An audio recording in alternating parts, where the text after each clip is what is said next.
contrast by using two dyes where you end up with a positive or negative result. These results are almost always based on some kind of structural characteristic. So a gram-positive tells us there is a thick cell wall. A gram-negative tells there is a thin cell wall with an outer membrane to the exterior of that. And this holds true for any other differential stains.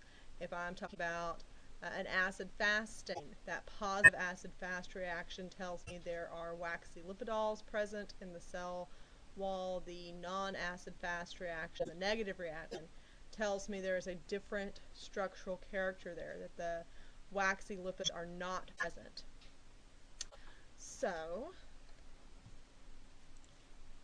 let's talk about some different ways to build upon the staining technique to prove contrast just light microscopes. We're still talking about the light microscopes here. The bright field microscopy, that's what I'm talking about. That's a nice fancy word for compound light microscopy. That's a common use of microscopes that we have in the lab.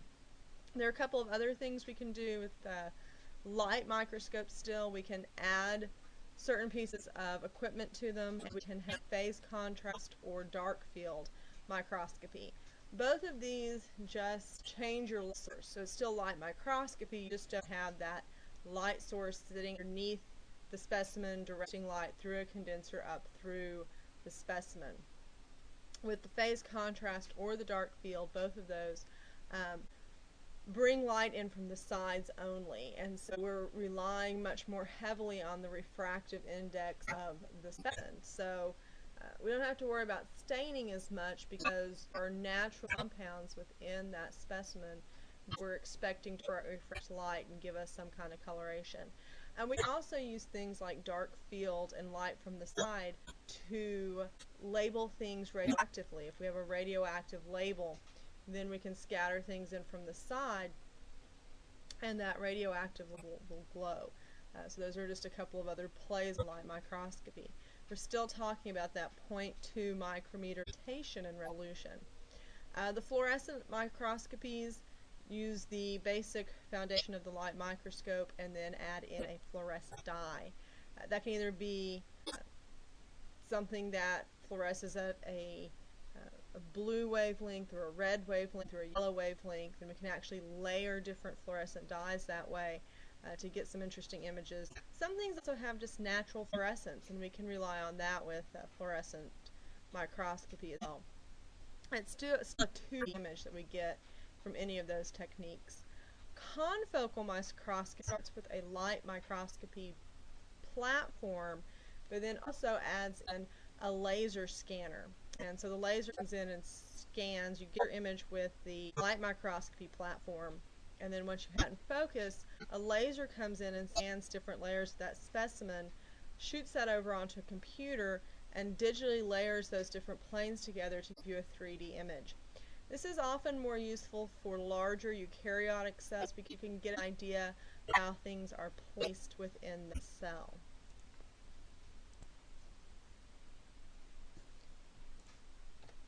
But our most powerful microscopes from a biological standpoint are the electron microscopes.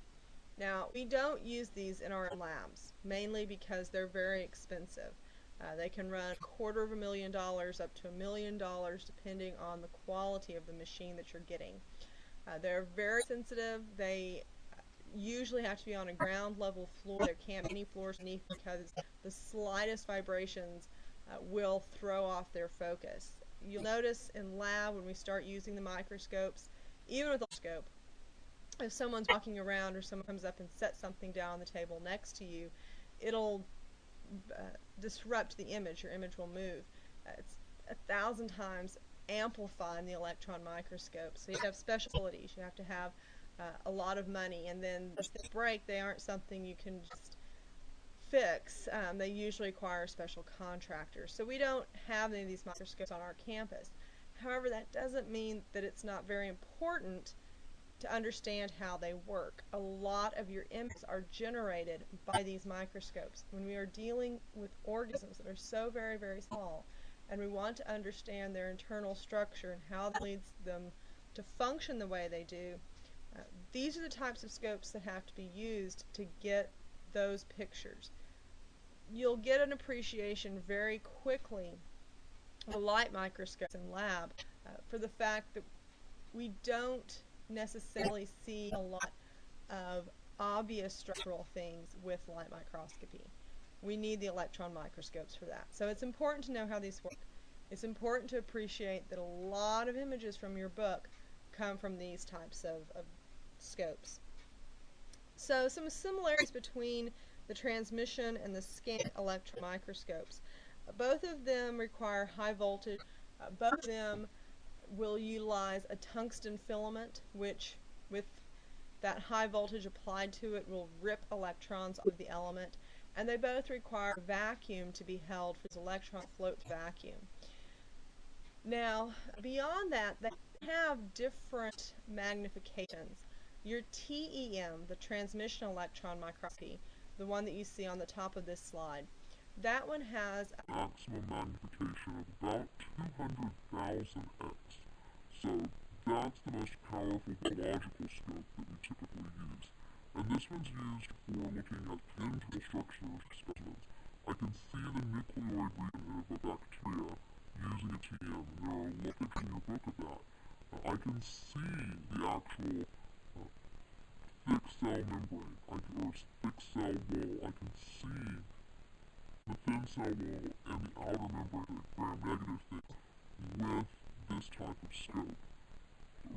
Our staining procedures, even our differential stains, has only allowed us to assume structural things because the stain affixed in some way. This allows us to really see the structures. Now, to do that requires a little bit of finesse.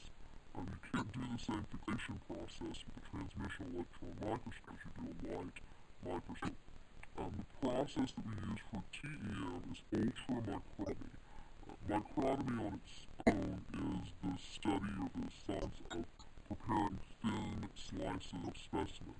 So most microscopy work, if I was doing a liver biopsy or a kidney biopsy or a lymph node biopsy, that would be prepared using microtomy. I would take this piece of tissue, I would cut it very thin, and I would look at it with a light microscope. Ultramicrotomy takes that to next level. And your specimens here are nanometers thin, usually 20 nanometers in thinness. So we're talking about incredibly thin specimens here. And to do that usually takes days of preparation. Kind of contrasting this to light microscopy, or light microscopy techniques for staining, we can do that in a lab period. We can do a smear, we can let it air dry, we can fix it, we can stain it, and by the end of the lab we'll look at specimens. That's not the same time scale that we see with microtomy. We have to take these cells and they're as hard as a rock. We have to take all the water out of them. There's a lot of rather dangerous chemicals. You have to use glutaraldehyde to remove the water. You use osmium tetrahydride to solidify the lipids, fats. You then take those specimens and embed them into plastic polymer that you can then cut. And a lot of times that plastic polymer has to be cut by a very sharp surface, and the best cuts will come using a diamond knife. The diamonds here are very, very small. They're still very expensive. They're industrial grade diamonds, and these are used to slice the nanometer thin specimens. The nanometer thin specimens then go onto a copper grid, and the copper grid goes into the scope. What happens is with that high vacuum, the electrons come floating down the scope. And every place they hit that is hard, it's the electrons bouncing back away from our viewing surface. And any place that is not hard, we'll see light areas. If you think back to the picture we had of the little Perseum in the TEM image, where we had all the detail, we see darker areas, lighter areas, gray areas.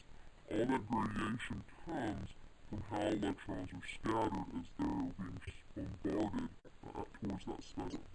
Now the picture that you see of this little Paramecium from TEM is a black and white image. That's because if we go back to this scope, the electrons hit a phosphor screen, and underneath that phosphor screen we usually have regular black and white film. And so the electrons hit the film, and they go up the film, and that's how we get our nice images there. The scanning electron microscope is going to give us the outside image of a specimen. So we're not going to see detailed internal structures here. We're not going to see any kind of storage vesicles. We're not going to be seeing any nucleoid material. But we will see that cell wall or the outer membranes or flagella or viruses attaching to a cell with this type of technology. Now, our magnification capabilities aren't as great with these types of microscopes. It's only 20,000x, which compared to the 1000x we get with light microscopy, it's nothing to sniff out. 20,000 is good, it's just not as good as the 200,000 we get with TEM. Our preparation for this SEM is not nearly as intricate as the TEM steps either. Our preparation for these involve taking a specimen, dehydrating it, drying it out, but then just sputter coating it with a gold palladium mixture, so we make the outside of the specimen really nice and shiny, and electrons will bounce off of that. So if I had some kind of specimen in there, like the bacteria that's on the front of your lab book, there's a bacteria there, and there's viruses housing that bacteria, and there are lighter areas and darker areas. It gives a very 3D image because the kind of brighter areas are more towards you, electrons are scattered off of there at a different angle than the darker areas. So, nice 3D topical images for studying outside of cells. That's what we use the scanning microscope for. So what do we see